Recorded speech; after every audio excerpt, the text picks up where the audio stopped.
You ask Tiger to solve. This deals with linear equations with one unknown. The final result is y equals -8. Let's solve it step by step. Simplify the expression. Group like terms. Simplify the arithmetic. Swap sides.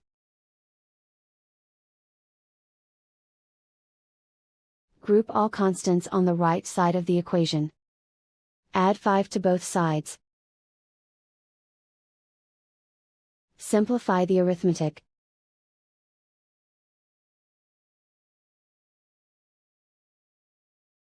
Isolate the y. Divide both sides by -3. Cancel out the negatives. Simplify the fraction.